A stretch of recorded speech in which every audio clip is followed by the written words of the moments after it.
Warahmatullahi wabarakatuh.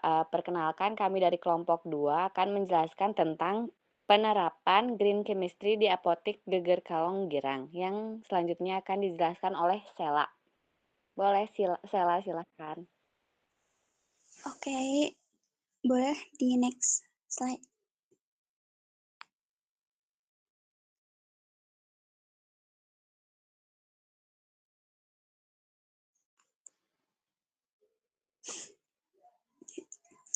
Oke, aku izin memaparin ya. Di sini aku mau menjelaskan tentang apa sih green chemistry itu. Jadi, green chemistry ini adalah salah satu cabang ilmu kimia yang berkaitan dengan studi desain produk dan proses dalam mengurangi atau menghilangkan penggunaan zat berbahaya. Prinsip green chemistry diciptakan untuk menangani masalah-masalah polusi dengan cara alami dan inovatif. Dalam green chemistry juga terdapat komponen-komponen yang esensial dalam melindungi kesehatan manusia serta lingkungan. Green chemistry ini juga berkaitan dengan usaha-usaha untuk meminimalkan limbah pada sumbernya, penggunaan katalisator pada reaksi, penggunaan reagen yang aman, penggunaan bahan baku yang dapat diperbarui, peningkatan efisiensi ekonomi, dan pelarut yang ramah lingkungan serta dapat didaur ulang. Lalu apotek Gerlong Girang ini merupakan salah satu apotek yang menerapkan prinsip green chemistry dalam operasional dan pemilihan produk-produknya. Penerapan green chemistry di apotek Gerlong Girang ini bertujuan untuk mengurangi dampak negatif terhadap lingkungan dan kesehatan konsumen, sekaligus meningkatkan kesadaran masyarakat dan pentingnya keberlanjutan dalam penggunaan obat-obatan dan produk farmasi. Lalu, observasi kita terhadap apotek Gerlong Girang yang menerapkan green chemistry ini memberikan wawasan mengenai bagaimana prinsip ini dapat diintegrasikan dalam kegiatan sehari-hari apotek serta tantangan dan manfaat yang dapat diperoleh. Lalu next, slide itu ada manfaat green chemistry, boleh dilanjutkan oleh.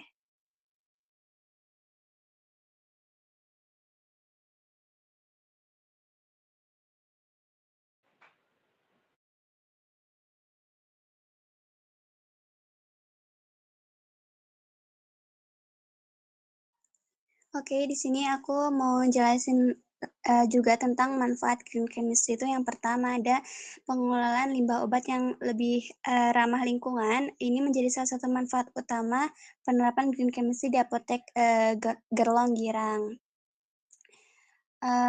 Hal ini membantu mengurangi pencemaran lingkungan akibat pembuangan obat yang tidak terkendali serta mencegah kontaminasi tanah dan air yang dapat membahayakan ekosistem. Lalu yang kedua itu peningkatan kolaborasi dengan institusi ini merupakan hasil positif dari penerapan green chemistry. Jadi si apoteker Longgirang ini bekerja sama dengan manajemen rumah sakit Unpad untuk pengecekan dan pengolahan obat yang kadaluarsa.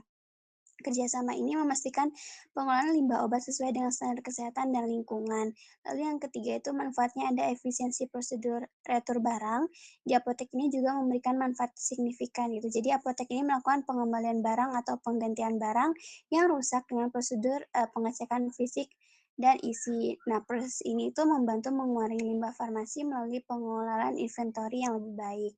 Lalu yang keempat itu ada sistem penyimpanan obat yang terpadu di apotek Gerlong juga menjadi salah satu wujud implementasi dari green chemistry. Jadi di apotek Gerlong Girang ini dia memiliki tempat penyimpanan khusus dengan label dan suhu tertentu, termasuk ruang penyimpanan untuk obat berlogo K dan obat lain yang membutuhkan suhu tertentu seperti obat narkotika atau uh, vitamin C gitu. Lalu yang terakhir itu ada pemusnahan obat secara aman.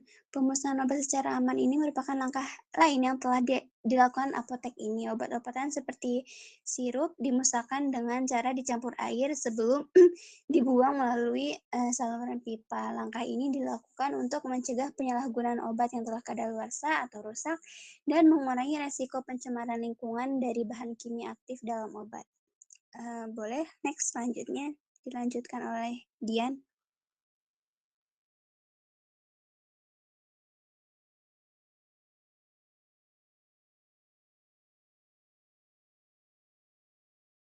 Selanjutnya ada pentingnya green chemistry. Nah, sebenarnya green chemistry itu berangkat itu maksudnya isunya itu berawal dari, adanya pencemaran lingkungan. Jadi, pentingnya green chemistry ini tentu paling pengaruh besar adalah untuk,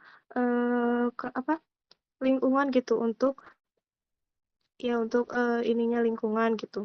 Nah, di sini ada pentingnya green chemistry itu diantaranya pertama dari sektor lingkungan, untuk mengurangi gas rumah kaca dan polutan yang dihasilkan dari, produksi farmasi gitu.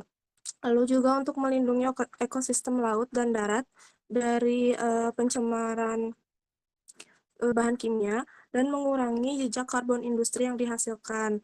Lalu dari sektor ekonominya sendiri itu untuk mendorong inovasi teknologi yang ramah lingkungan, mengurangi ketergantungan bahan baku impor, terutama di Indonesia itu kan, banyak ya gitu tanaman-tanaman herbal yang bisa dimanfaatkan, yang, mungkin bisa menjadi, alternatif dari bahan baku obat gitu. Lalu juga, untuk menghemat biaya pengelolaan limbah yang dihasilkan dari si, industrinya gitu. Dan selanjutnya, diharapkan gitu ya, green chemistry itu bisa berperan penting, untuk di masa yang akan datang gitu. Eee, di antaranya itu untuk mengurangi produksi limbah yang berbahaya dan mendukung praktik, produksi yang efisien dan aman. Boleh selanjutnya?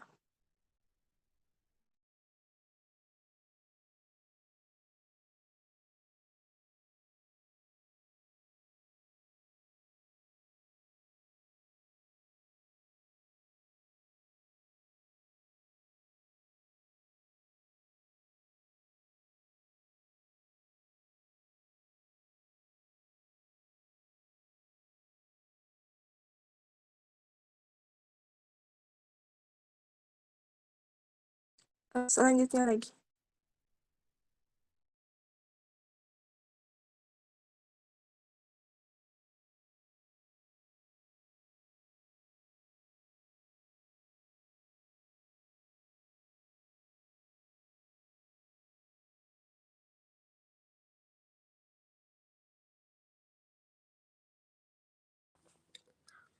Oke, selanjutnya itu ada metodologi desain penelitian. Di sini desain penelitian menggunakan pendekatan kualitatif dengan metode wawancara yang dilaksanakan di apotek Gerlong Girang.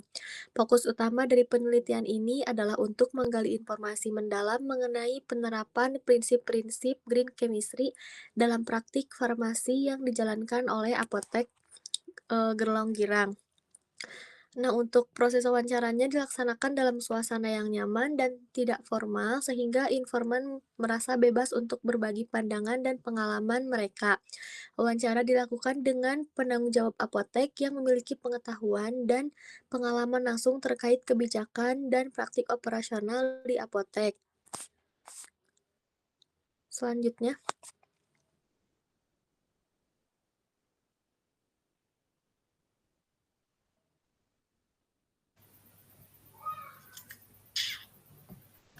oke teman-teman, selanjutnya ada sampelnya yang udah jelasin dari awal kita tuh melakukan penelitian ke apotek Gerlong Girang.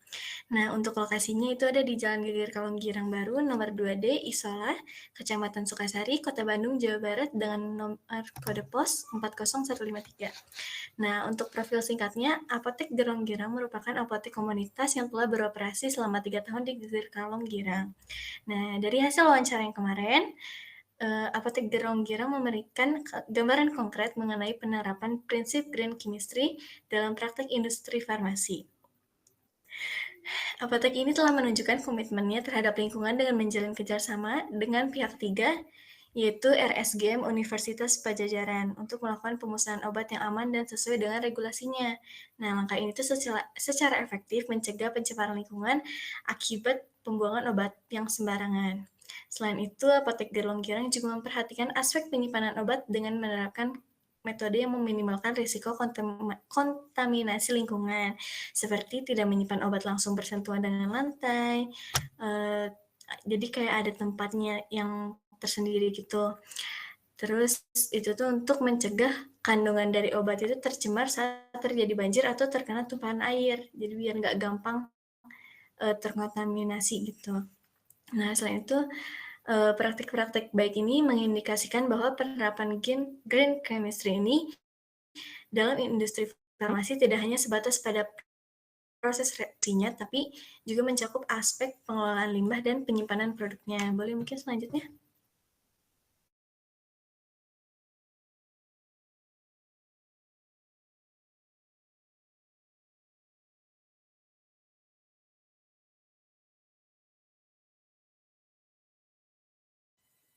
Oke, selanjutnya itu ada hasil dan pembahasannya teman-teman.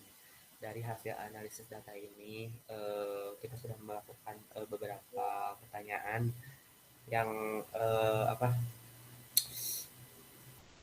yang udah kita rencanakan gitu. Nah, dari pertanyaan ini di dalam apotek ini, apakah ada distribusi yang diterima?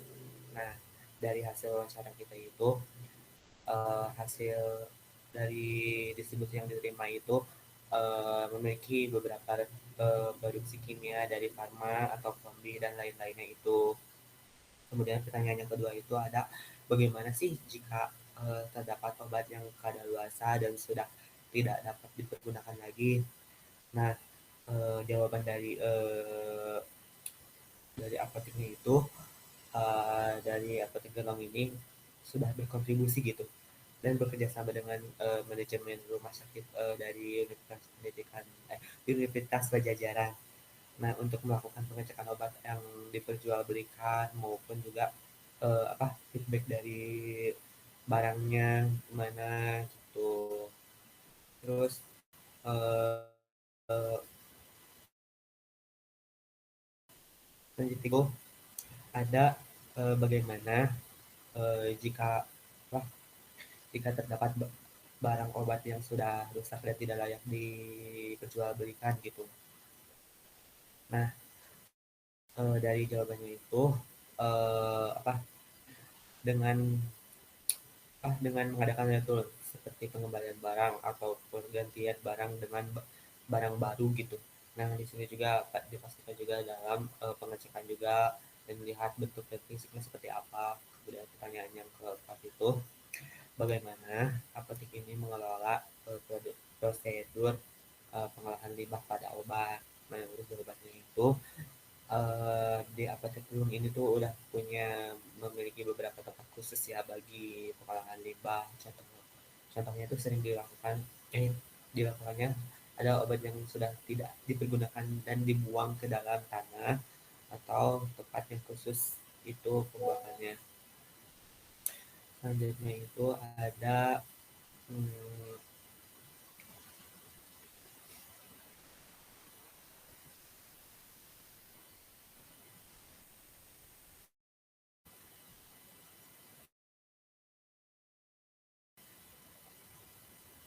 apakah distribusi barang terdapat keterlambatan pengiriman yang kayak terlambat di jalan kemudian ada expired. Nah, di sini tuh sebenarnya dalam apotek ini memiliki feedback yang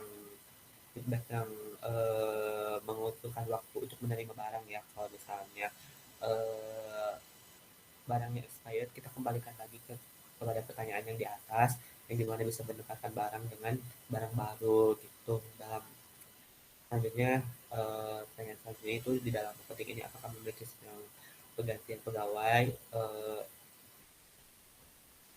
Jawabannya itu memiliki beberapa pegawai dengan dibagi menjadi dua shift yaitu pagi dan siang. Selanjutnya itu ada apakah di apotek ini memiliki peran kolaborasi antar tenaga medis lainnya. Yang tentu pasti di apotek ini memiliki peran penting ya dalam berkolaborasi dengan tenaga medis lainnya. Nah, jadi apotek ini itu kan melayani secara mandiri, tetapi ada beberapa kolaborasi dengan berbagai tenaga medis untuk menyelesaikan suatu tindakan yang memang dibutuhkan oleh pasiennya gitu. Nah, selanjutnya itu ada pertanyaan yang di mana apotek Gerong ini apakah memiliki tempat penyimpanan obat yang secara khusus atau tidak. Nah, dari jawabannya tentu terdapat ya, karena dari secara kita spontan melihat dari berbagai tempat yang memang sudah ditemui itu memiliki beberapa lemari untuk penyimpanan obat seperti penyimpanan obat yang secara khusus yang dimana obat itu bisa disimpan dengan sesuai sesuai logo atau sesuai dengan yang apa sesuai dengan etika yang sudah diperlukan gitu. Nah, di sini juga ada terdapat ruangan khusus untuk penyimpanan obat seperti obat berloka dan obat yang membutuhkan ruangan yang suhunya emang harus beberapa derajat gitu. Nah, selanjutnya itu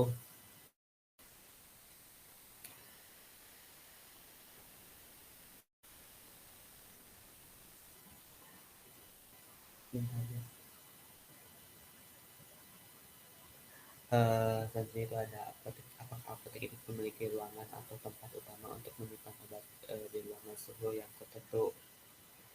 Nah, eh,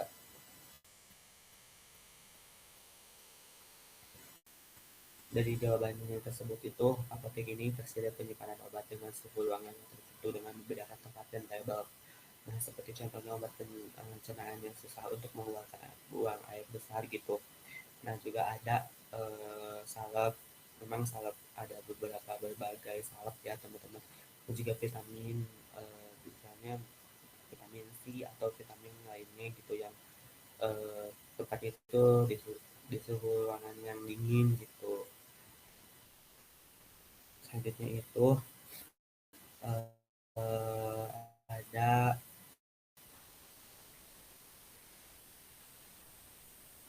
selanjutnya itu ada bagaimana cara untuk menyimpan obat gitu ya, menyimpan obat di ruangan tempat tinggal sendiri gitu ya.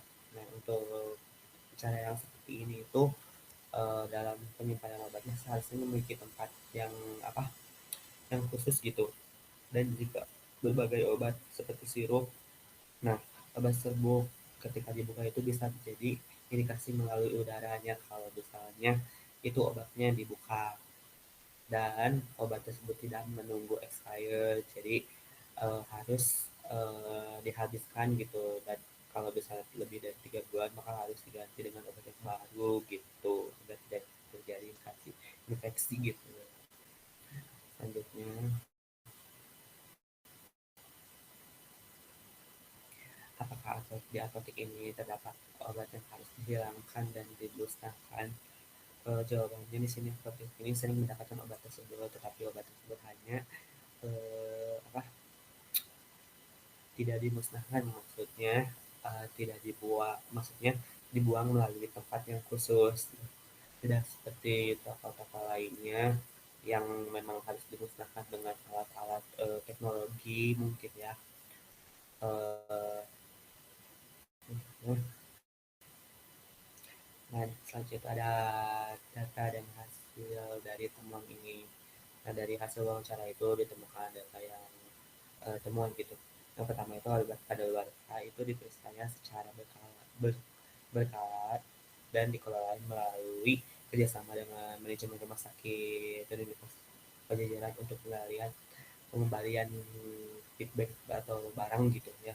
Yang kedua itu ada barang rusak itu dilakukan pengembalian retro atau pergantian dengan produk baru gitu setelah pengecekan bentuk fisik dan isi obatnya. Kemudian ada yang ketiga itu limbah obat yang tidak digunakan dibuang ke tanah atau ditempatkan di lokasi khusus untuk pembuangan limbahnya gitu.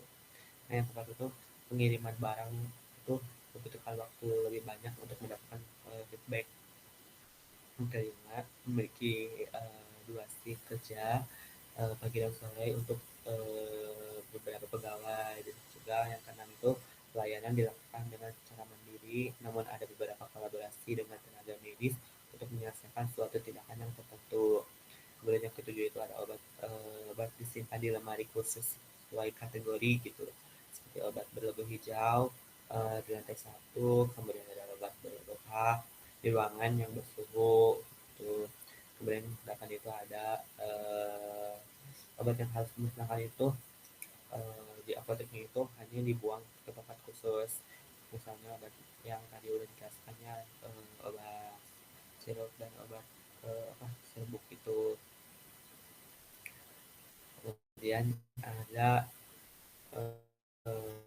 identifikasi masalah hasil identifikasi masalah yang pertama itu pengolahan limbah belum sepenuhnya sesuai dengan prinsip ramah lingkungan. Terus limbah juga masih dibuang ke tanah atau saluran pipa dengan pengolahan yang lebih lanjut gitu. Kemudian yang kedua itu adanya penggunaan alat khusus, tidak ada penggunaan alat khusus untuk pemusnahan obat yang seperti dilakukan toko besar gitu. Nah, sehingga limbah ini tuh berpotensi untuk mencemari lingkungan gitu. Terus yang ketiga itu ada sistem distribusi terkendala waktu untuk pengiriman yang barang itu. Kemudian selanjutnya itu eh, langsung ke pembahasan dari pertama itu dari data.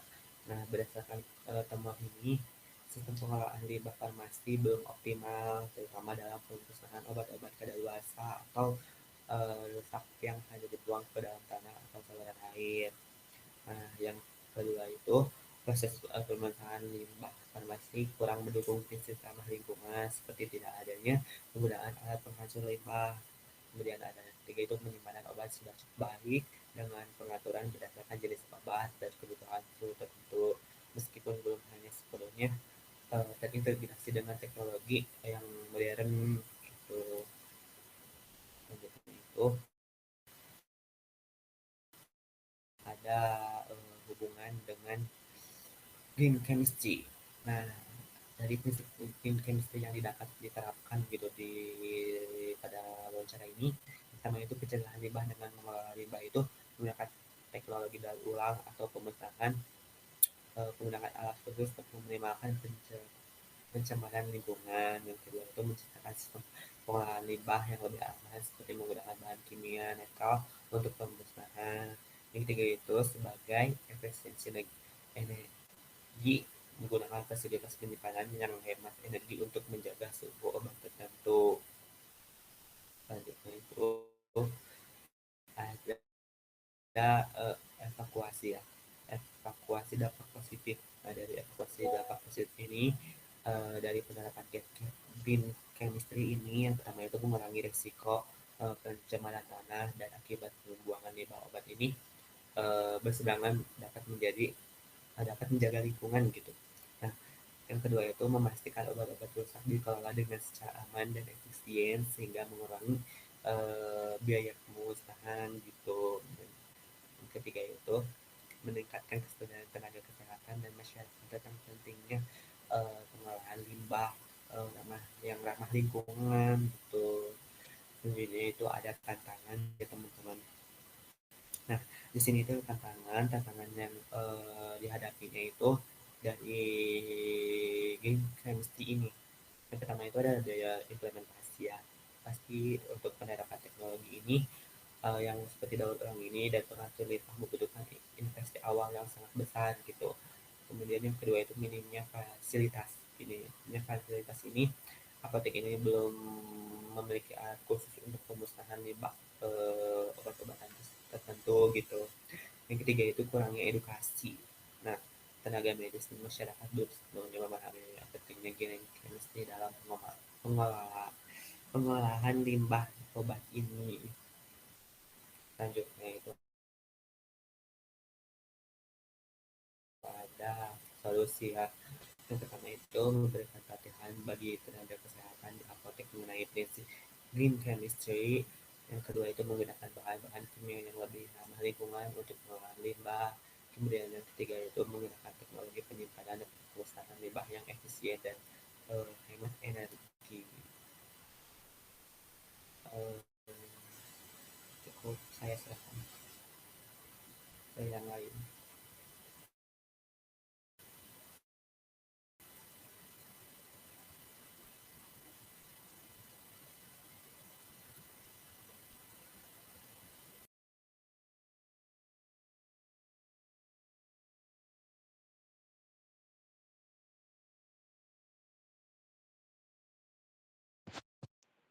Baik, terima kasih Jidan. Di sini ada kesimpulan.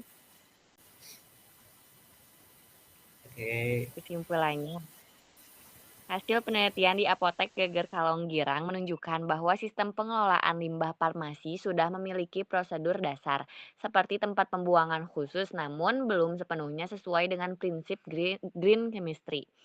Limbah farmasi termasuk obat kadaluarsa atau rusak masih dikelola secara konvensional dengan cara dibuang ke tanah atau saluran pipa tanpa proses pengolahan yang ramah lingkungan.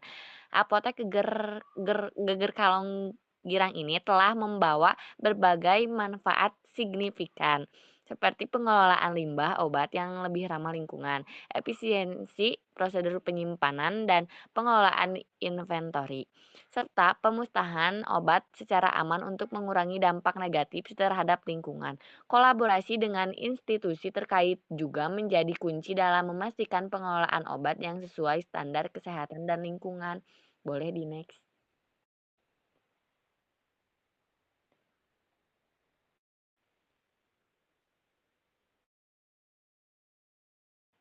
Lalu ada rekomendasinya. Peningkatan teknologi pemusnahan limbah obat dapat menjadi langkah berikutnya dalam penerapan green chemistry di apotek Gerlong. Menggunakan teknologi modern seperti insinerator ramah lingkungan akan mengolah limbah obat dengan lebih efisien dan aman. Selain itu, edukasi dan pelatihan pegawai mengenai prinsip-prinsip green chemistry dapat meningkatkan kesadaran dan pemahaman pentingnya pengelolaan limbah obat secara berkelanjutan. Implementasi sistem digital untuk manajemen obat juga dapat membantu meminimalkan limbah. Sistem ini memungkinkan pelacakan masa berlaku obat secara real time sehingga mencegah kadaluarsa. Selain itu, kolaborasi dengan industri farmasi untuk mengembangkan bahan obat yang lebih ramah lingkungan dan dapat didaur ulang merupakan langkah strategis untuk mendukung keberlanjutan di sektor farmasi.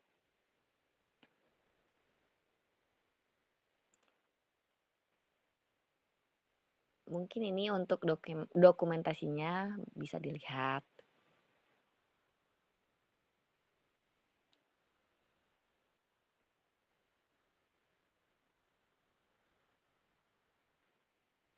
Boleh di next.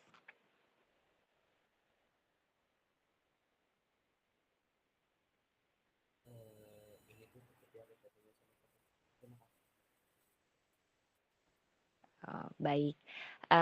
Mungkin cukup dari kelompok 2. Terima kasih kepada teman-teman yang telah memaparkan, materinya.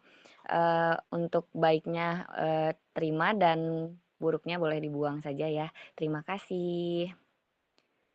Pamit undur diri dari kelompok 2. Wassalamualaikum warahmatullahi wabarakatuh.